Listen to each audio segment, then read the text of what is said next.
네, 안녕하십니까. 오늘은 깨달음의 역사라는 제목을 가지고 1, 2, 3번 세 번에 걸쳐 가지고 강의를 할 작정입니다. 오늘은 그 첫 번째 시간으로 소제목은 인류의 스승들은 왜 같은 시기에 역사에 등장했나? 왜 같은 시기에 한꺼번에 쏟아졌나? 서로 지역은 다르지만 왜 같은 시기에 등장했나? 라는 질문을 가지고 먼저 이야기를 좀 해보도록 하겠습니다. 여러분들은 이런 생각을 한 번도 안 하시지는 않았잖아요. 그죠? 왜냐하면 가령 인류의 스승들이라고 이야기하고 있고 그분들이 그때 발견하고 가르쳐 놓은 것을 2000년이 아니라 그냥 2500년이 지난 지금도 아직 아직 현재 사람들도 그분들의 남겨놓은 업적을 가지고 연구하고 탐구하면서 그걸 기준으로 진리를 탐구하고 자기를 살펴보고 하는 그런 어떤 정신세계의 업적들이 그 시기에 쏟아졌는데, 자, 한번 봅시다. 맨 처음에 이제 여러분이 보듯이 노자는 BC 571년도 태어난 사람입니다. 그 다음 공자는 551년, 20살 차이죠. 석가는 544년, 공자보다 7년 늦습니다. 그 다음에 헤라클레이토스, 서양의 철학의 원조죠. 헤라클레이토스, 파르메니데스.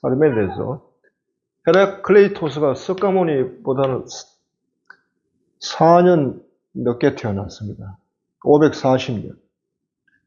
그 다음에 서양 철학에서 헤라클레이토스와 상벽을 이루는 파르메니데스, 510년에 태어났습니다. 30살 차이입니다. 여기의 사람들 전부 다 BC 6세기 사람입니다. 동양의 세 사람, 서양의 철학의 기초를 닦는 두 사람이 다 이때 다 태어납니다. 그 다음에 잘 아시는 소크라테스, 470년 태어났습니다. 그 다음에 소크라테스의 제자인 플라톤, 서양 철학의 그야말로 기준점을 제시하고 바탕을 깐 플라톤, 428년에 태어났습니다. 물론 아리스토텔레스는 386년입니다. 그래서 아리스토텔레스는 빼버리고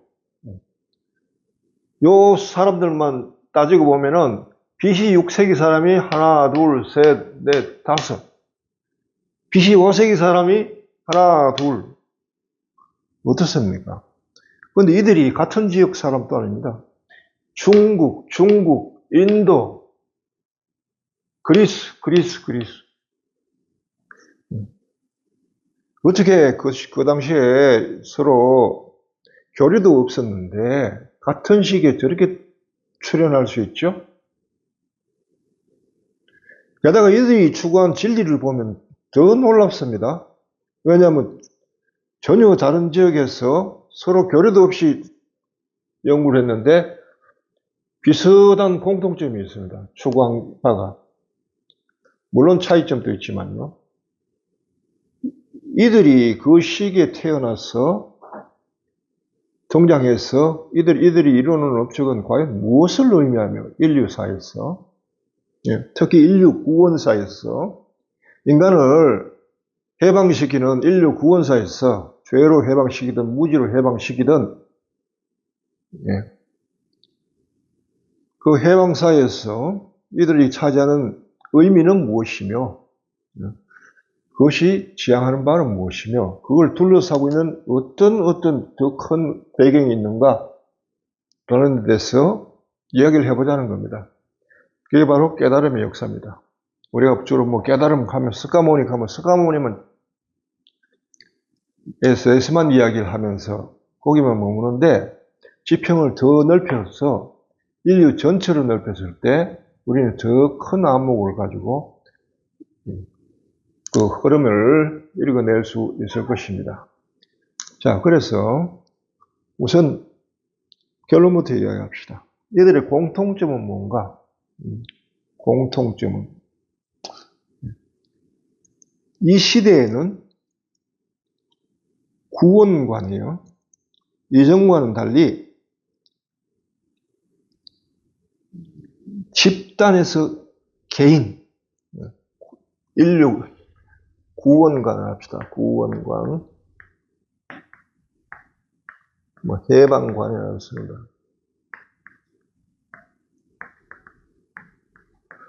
죄로부터 구원할 수도 있고, 무지로부터 구원할 수도 있고요.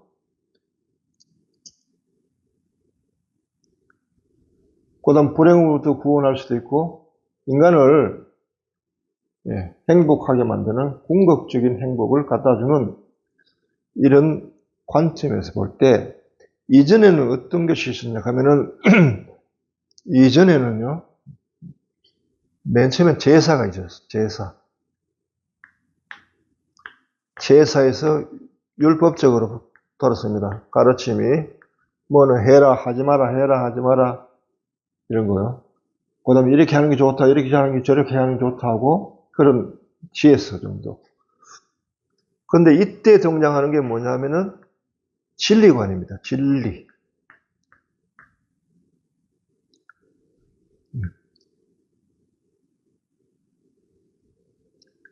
진리란 무엇이냐? 하는 것입니다. 요것은 뭐랄까, 좀 집단적이죠. 공통적이잖아요. 집단적이잖아요. 제사 같은 경우는 한 나라가 지낸다든지 전체가 모여서 지내는 거. 율법도요. 하나의 율법의 전체를 묶잖아요. 전체가 하나의 율법에 묶여서 거기에 따라 행동하도록 요구를 받죠. 강요받고. 그런데 진리는 뭐예요? 개인이에요, 개인. 개인이 추구하는 것입니다. 개인. 그래서 집단에서 개인으로 구원관에 바뀐다는 겁니다.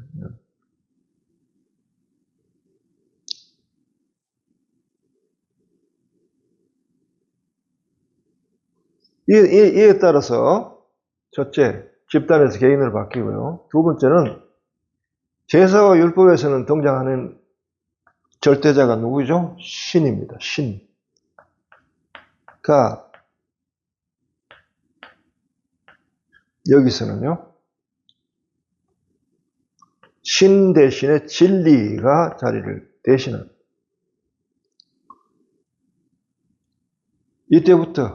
이때부터 신은 뒤로 물러가고 진리가 역사에 등장하는 시기라는 거죠. 네.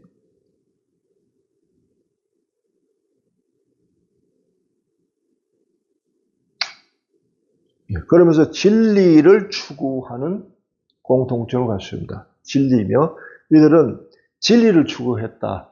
진리를 추구했다. 진리며 진리 추구. 이런 관점에서 이들을 바라볼 수 있습니다. 우선 보면은요,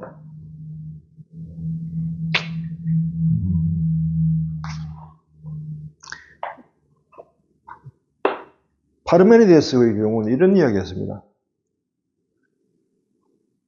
진리를 탐구하는 데는 부동불변의 기준이 필요하다.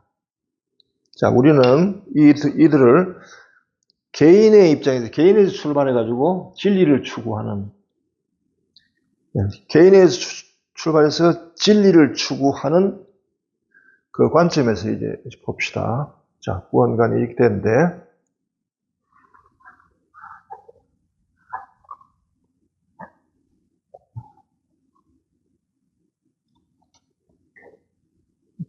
개인 추구해서요. 진리 추구.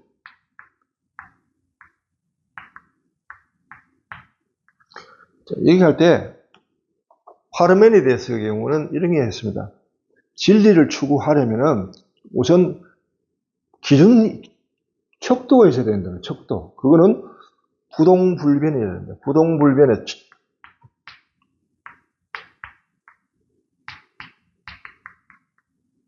기준이 있어요. 왜냐하면 상대적인 세계, 우리가 사는 세계는 상대적인 세계이죠. 상대적이라는 것은 서로 다른 것이 이원, 폴이 두 개라는 거예요.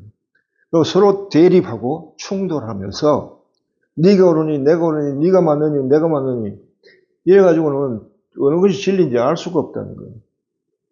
그런데 이런 상대적인 세계에서 잣대가 제대로 기준이 있어야 된다는 거죠. 진리를 추구하려면은 모든 것이 상대성이라면 진리 추구 자체가 안 된다는 것이죠. 이걸 파르메니데스가 이야기했어요. 그런 반면에 헤라클레이토스는 540년, 헤라클레이토스는 모든 변화는 발생은 대립과 모순에 의해서 일어나는데 대립과 상극의 현상계는 로고스에 의해서 지배된다. 그래서 이 기준이 뭐냐 할 때 기준을 대립과 상극의 현상계를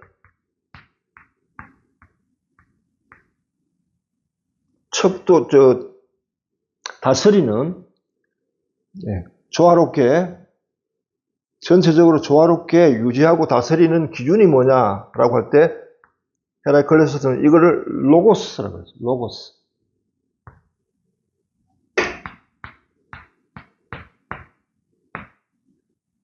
로고스 많이 들어봤죠? 플라톤의 로고스 나오죠. 이데아, 로고스. 로고스가 만물의 이 변하는 상대적인 세상의 절대적인 존재로서 이걸 다스린다는 거죠. 이거 보세요. 이게 대립과 상극이라고 하는 게 우리가 가린 거 보세요. 대립과 상극이 일어나는 곳에는 반드시 뭐가 일어나요? 혼돈이 있어요. 혼돈. 어느 것이 맞는지 그런지 옳은지 그런지 어느 것이 참인지 거짓인지 알 수가 없으니까 혼돈이 있죠. 혼돈.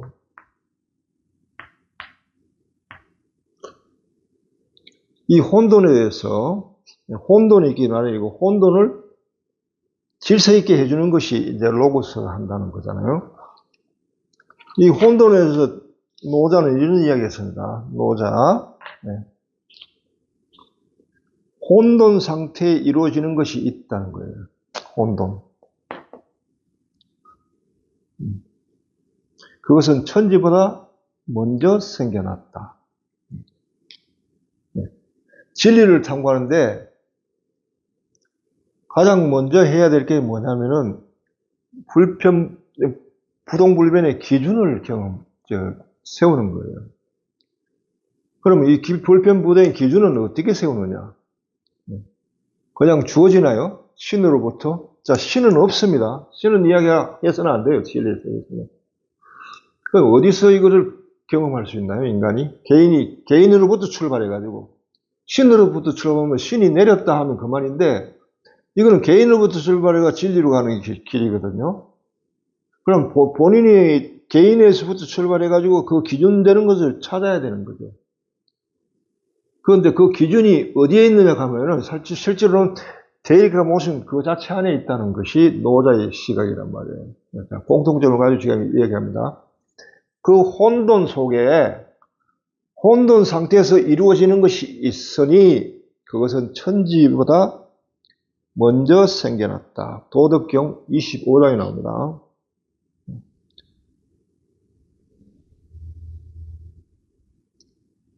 혼돈에 대해서 좀 더 이제 알아들으려면, 왜 우리가 가끔 이런 게 있잖아요.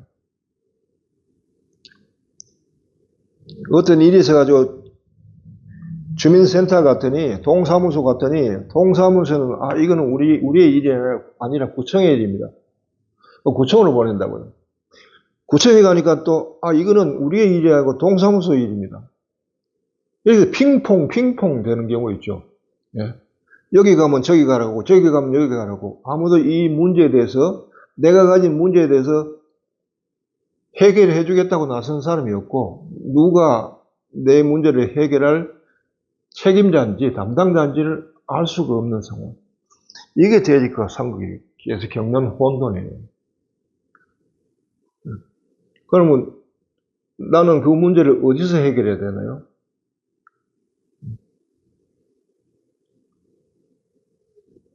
헤라클레이토스 경우는 로고스를 찾으면 된다 했는데, 우리가 보통 생각하기에는 이렇잖아요. 구청과 시청이 구청과 동사무소가 갈등을 맺으면은 그 상위로 올라가잖아요. 시청에서 민원을 제기한단 말이에요. 그럼 시청에서 보고 그 아래 양쪽 서로 상극인 서로 다른 대상을 조절해주죠. 그럼 조절해주면 로고스는 뭐죠? 시청이 로고스잖아요. 그 위에서 이래라 저래라 하고 잣대를 가지고 해주면은 그 명령을 밑에서 따르도록 되어 있죠. 자, 이렇게 되면 쉬운데, 자, 이렇게 해줄 시청이 없단 말이에요. 개인의 출발하면. 그러면 개인은 그 기준을 어디서 찾아야 되나요? 이럴 때 노자가 말하는 거, 대립과 상극 그 자체에 있다. 그 자체에 있고, 대립과 상극으로부터 뭔가가 생겨난다라고 이야기했단 말이에요. 대립과 상극. 자, 여기에 비해서 또, 석가모니는 어떤 이야기 했냐 하니까,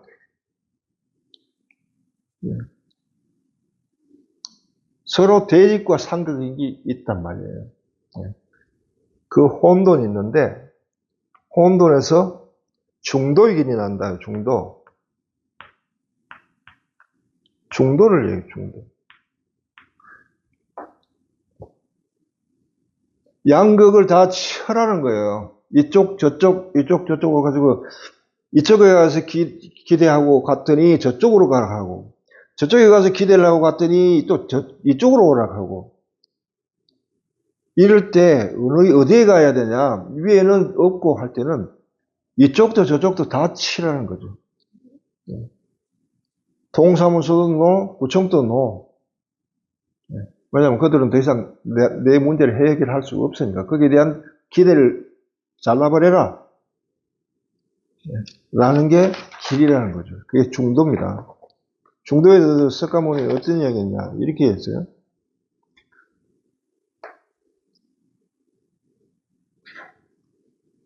비구들이여, 출가자가 가까이 하지 않아야 될 두 가지 극단이 있다. 하나는 감각적 욕망을 탐닉하는 일이고, 또 다른 극단은 자기를 학대하는 일에 몰두하는 일이다. 하나는 감각적으로 세상에 나가서 감각적 탐닉을 하는데 거기에 몰입하는 일이고, 하나는 자기를 극기하고 검역하고 해가지고 자기를 학대하는 일이다. 수행자가 당시 석가모니 시대는 두 가지 극단이 있었거든요. 아니, 수양차례도 있잖아요. 뭐, 에피쿠르스 학파, 스토아 학파, 쾌락주의, 하나는 금욕주의. 해가지고 서로 양극이잖아요. 이럴 때 석가모니의 가르침은 나는 두 가지 극단을 버리고 중도를 완전히 깨달았다. 이렇게 얘기합니다. 중도는 두 가지 양극단을 버리고, 그러자 중도의 그 뜻이 드러나는데, 중도를 통해서 기준을 찾았다는 거예요. 중도를 통해서 불변의 기준을 찾았다는 거죠. 이 기준을 찾았는데, 이 기준은 뭐냐면은, 중도는 안목을 만들고, 석가모니에 하면 중도는 안목을 주고요. 보는 눈을 준다는 거죠. 눈을 주고요. 그 다음 지혜를 만들고, 지혜를 하고,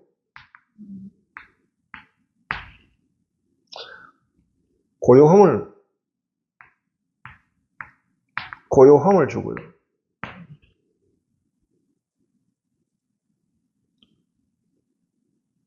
그 다음 최상의 지혜와 바른 깨달음과 지혜가 있고 최상의 지혜가 있습니다. 또 최상의 지혜와 바른 깨달음과 그 다음에 열반을 인도한다. 깨달음과 열반. 이런 것이, 요것이 뭐냐고 하면 중도이라고 해요. 중도이. 중도의 뜻. 중도한 결과 얻는 것이 되는데, 이것이 부동불변의 기준이 될 수 있다는 거예요. 그럼 진리가 뭐냐 할 때 바로 이것이다 라고 할 수 있죠. 어떤 것을 추구했는데 중도를 통해서 추구하니까 이게 얻어지더라. 그리고 이게 진리고 여기에서 대립 삼극들이 다스려지더라 라고 이야기한 것입니다.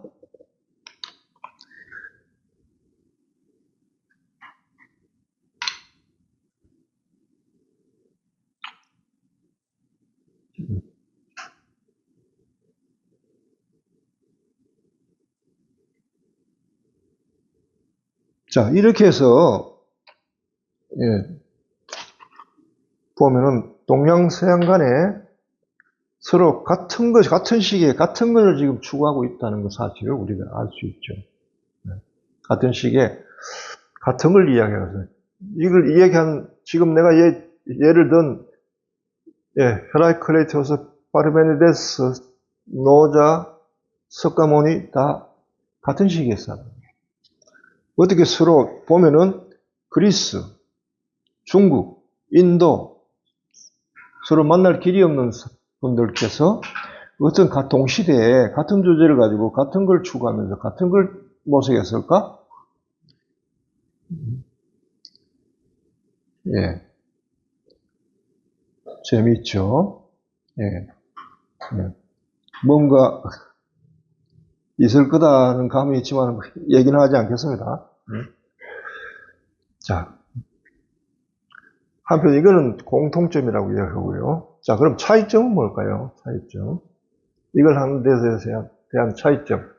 자, 기준점을 먼저 찾아야 된다. 진리를 공부하는데 제일 먼저 하는 것은 기준이 되는 것을 찾아야 하는데, 기준이 되는 것은 위에서 내려지는 게 아니고 스스로 체득해야 된다는 거예요. 위에서 내려진다 하면 그건 아직까지 종교 개념이고 신 개념이에요. 이 시기에는 그런 걸 기대하지 않는다는 거예요. 인간으로부터 출발했기 때문에 그거는 본인이 스스로 체득해야 되는데 어떻게 그걸 체득하냐 할 때 그 길에 대해서 지금 이제 우리가 이렇게 이야기했습니다. 대립 상대적인 세계 속에서의 갈등은 피할 수가 없고요. 갈등이 있다고 해서 그걸 외면하면 안 되고, 외면하면 옆으로 흐른단 말이에요. 옆으로. 네.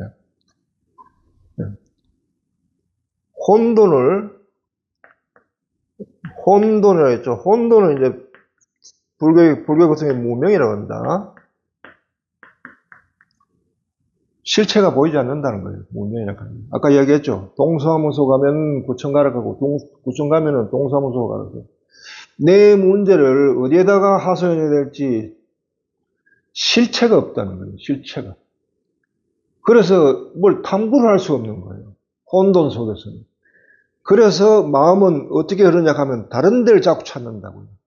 이 혼돈에서 해결이 안 되니까 옆으로 자꾸 이걸 밑으로 이걸 뚫고 들어가야 되는데 뚫지 못하고 자꾸 옆으로 가고 여기에 하고요. 시청에 가니까 또 아래로 돌리니까 또 위로 돌리고 또 그걸 안 돼서 그걸 또 법원으로 가가지고 법원에 뭘 하니까 뭐 또 이렇게 서로 중재하라 하고 중재가 또 안 되고 뭐 이렇게 돌아가잖아요, 이게. 옆으로 계속 도는 거 있죠. 여기 풀리지 않으니까 여기 가서 하소연하고 여기에 안 되니까 여기에 하소연하고 여기에 안 되니까 여기에 하소연하고 이렇게 옆으로는 해결이 안 된다는 거예요.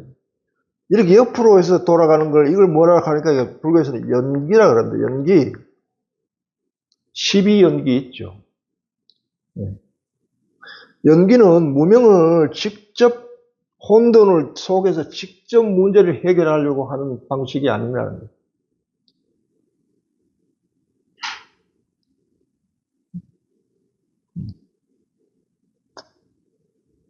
무명과 직접 대면하려고 하면 그 안에 갈등이 없을 수가 없잖아요.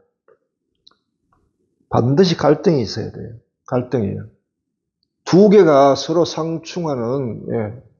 한번 어떤 문제가 있어가지고 왔다 갔다 핑퐁 하면 당하면은 사람이 열받죠. 화나고. 예. 문제가 그렇게 있어야 되는 거죠. 자기 문제가 갈등 속에서만 무슨 길이 열리냐 하면 중도의 길이 열린다는 거죠. 이렇게 흘러가지고는 안 된다. 갈등 속에서 직접 그 문제를 어떻게 해요? 양쪽 모두의 기대를 감을 쳐버리는 게 중도거든요. 어디에도 기대지 않는다. 죽이 되든 밥이 되든 이 문제는 내가 해결한다. 하고 홀로 자립하는 거, 홀로 서는 거. 그래서 양변을 친 가운데 발견되는 터가 있단 말이에요. 터. 예. 그걸 공이라고 한다. 공. 예. 그런데 이 갈등이 있어야만 중도가 있습니다. 이 갈등을 얘기하지 않고 중도를 얘기하는 것은 거짓이에요. 엉터리예요. 흔히 얘기하면 좌가 우가 서로 상반되니까 좌도 아니고 우도 아닌 거지 뭐 중도다. 이런 식으로 이야기하는 것은 중도가 될 수가 없고요. 길이 될 수가 없다. 내가 거기에 그야말로 할딱할딱 거려야 된다. 목숨이 걸릴 정도로. 예. 그래서 달마대서 같은 경우는 얘기했죠. 외식, 재연, 내시, 문처. 바깥에 인연들을 탁 쳐버리니까 속에서 할딱할딱거리는 거. 자, 내 문제를 여기에서 하소연해도 안 되고 저기에서도 하소연 안 되고 왔다 갔다 하니까 나중에 이들은 근데 문제 당사자가 아니니까 편한 대로 하지만 당사자는 어떤가요? 속이 타들어가죠. 그 속이 타들어가는 게 있어야 중도를 이야기할 수 있는 거죠. 절대적입니다, 이거는. 속이 타들어가는 그 문제가 없이 중도를 이야기하는 것은 딱 거짓말이에요. 그래서 깨달으면 절대 일어나지 않습니다. 그러는 가운데 어디에서 기대고자 하는 마음 자체를 딱 잘라버리고 죽이 되든 밥이 되든 됐어 하고 스스로 홀로 자립할 때 그때 보이지 않던 혼돈 속에 있던 이전에 발견하지 않은 길이 열린다는 거죠. 그게 중도라는. 그리고 중도에서 발견되는 것들이 아까 얘기한 그런 것들이 진리의 기준이라는 거예요. 그럼 우리가 추구하는 진리는 뭐냐면 그걸 얻기 위한 것이다. 그걸 얻기 위해서 어떻게 해야 되냐? 혼돈 속에서 머물러라. 그러지 말라는 거죠.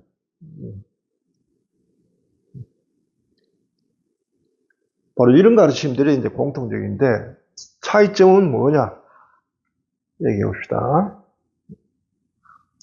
자, 이 시대에 이런 이야기를 했다는 겁니다. 신의 이야기를 하지 않고 더 이상 인간으로부터 출발해가지고 개인 스스로 문제를 해결하고자 했단 말이에요. 이것도 하나의 의지하는 성향을 버린 거죠.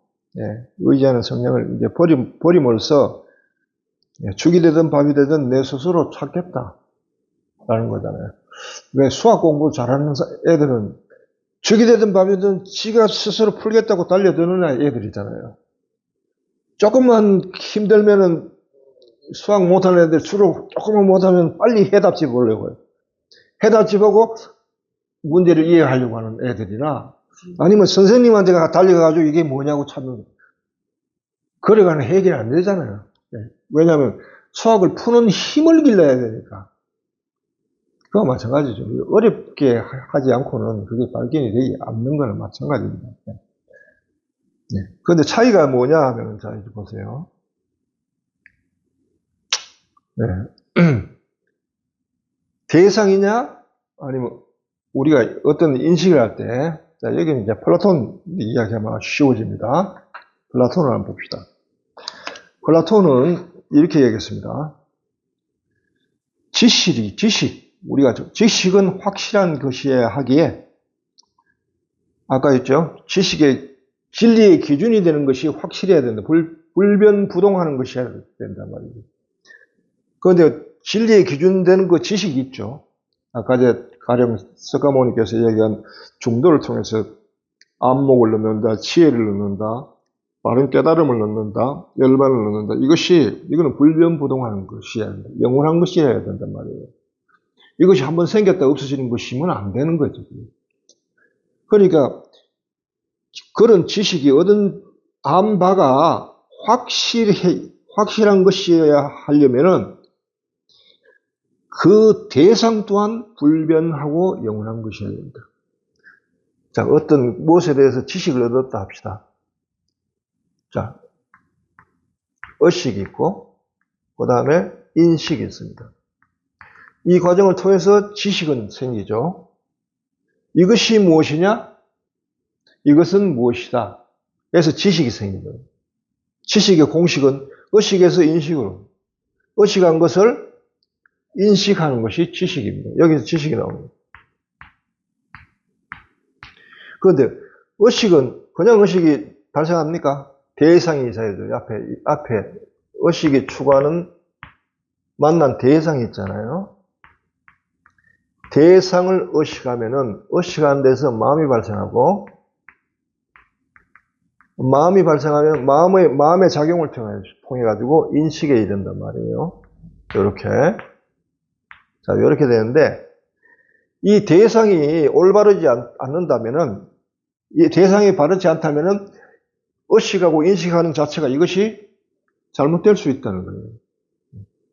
이것이 거짓인데, 거짓을 가지고 거짓을 모르고 이렇게 판단하고 이렇게 하고 알아들었는데, 나중에 알고 보기에 이게 아니었다 하면 이게 알아지는 과정이 다 와르르 무너지는 거예요.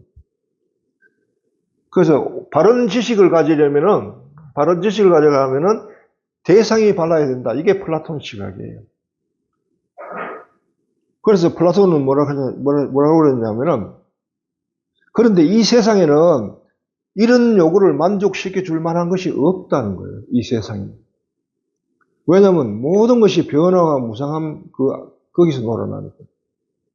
네. 무상하고 실체가 없고 이랬단 말이에요.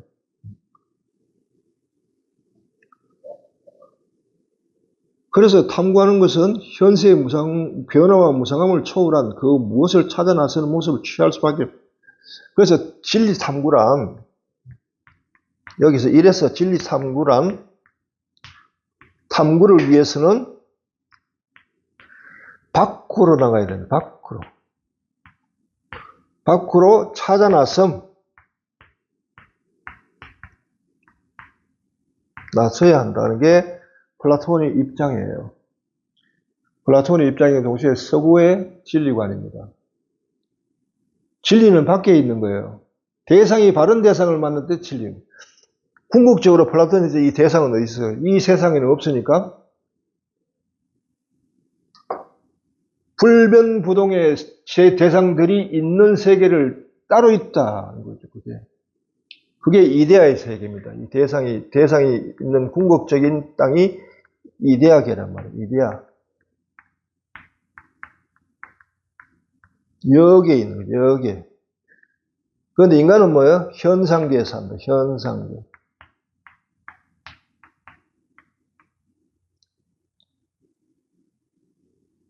그래서 공부는 뭐예요?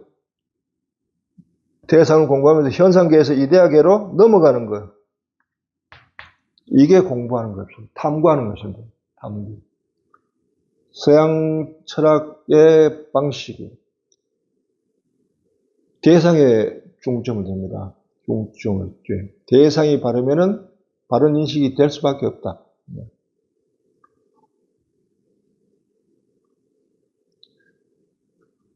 그런데 여기 반해서 동양적인 거죠. 아령 서가모니도 그렇고 노자도 그렇고요. 바깥의 대상에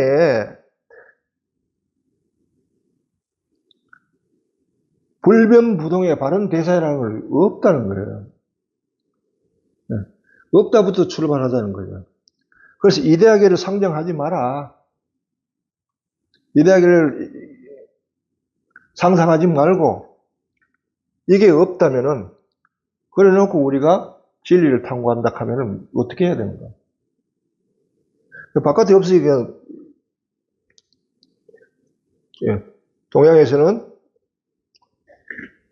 안으로 가요. 진리타구가. 자기 내면으로, 안으로 들어가는데, 안으로 들어가면서 뭘 해야 하니까, 바깥 대상에 대한 기대감입니다. 대상에 대해서 바깥에 뭐가 있으리라는 기대, 잘라버려라. 안으로 가면서 계속 쳐나가는 거예요. 그 다음, 바깥 대상에 대해서 영향을 받은 내 안에 형성된 것들, 형성된 어떤 형상들, 이미지들, 그 다음에 생각들, 마음의 작용이 일어난 것을 또 잘라버려라. 바깥 대상을 안으로 들어가면서 대상을 쳐냄.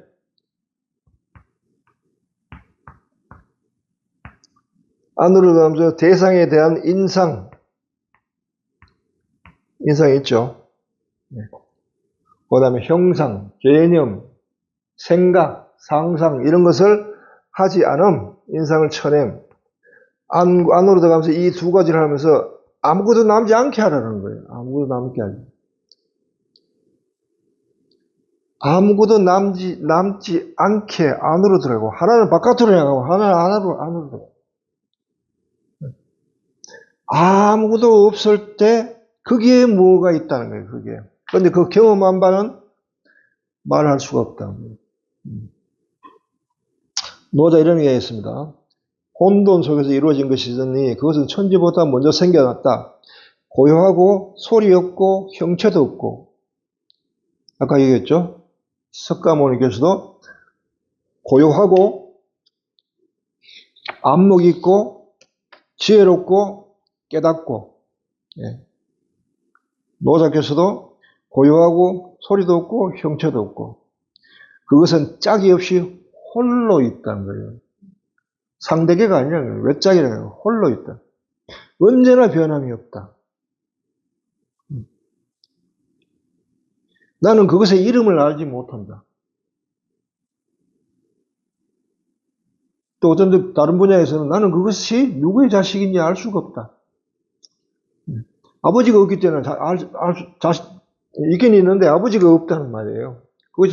그 말은 맨 처음이라는 거죠. 어뜸이라는 거예요.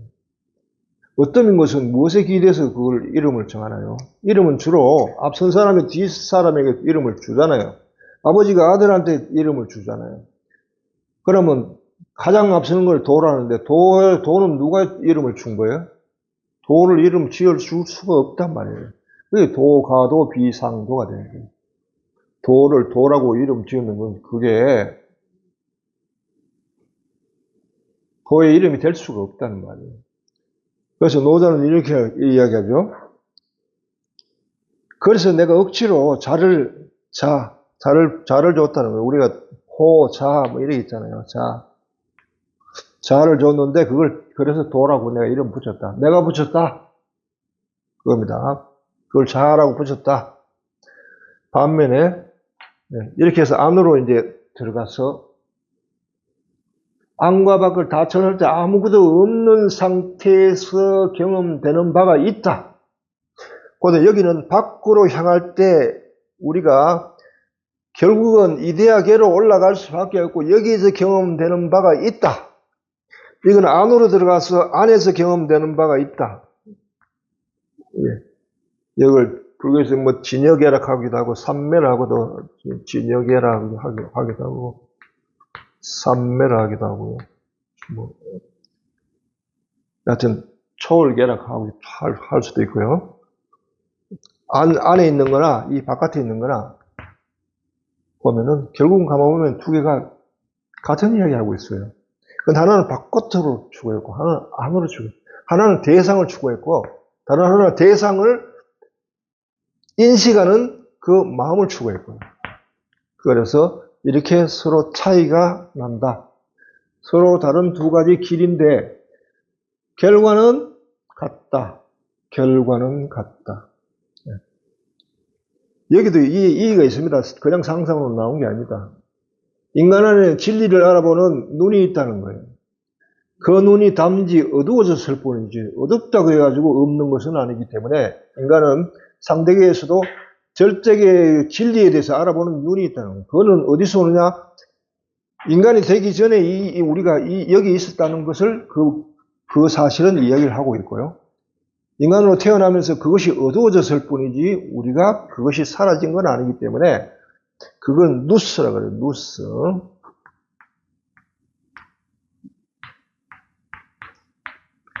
이거를 개발해야 된다.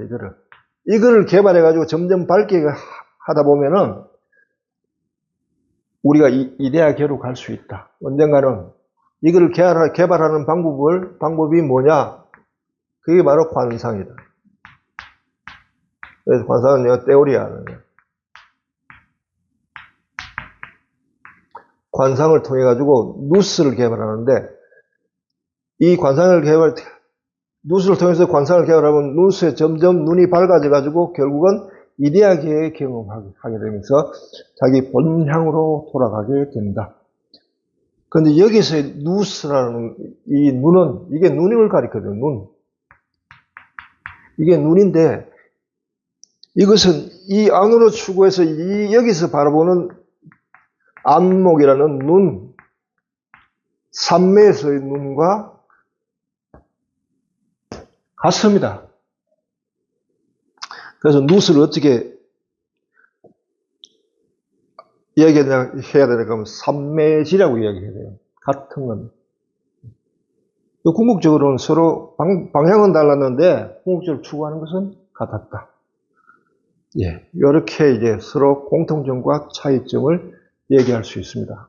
자, 처음 돌아서 자, 이렇게 해서 이 시대에 사실 여기에 관해서 진리에 관한 것은 여기 다 나와 있습니다.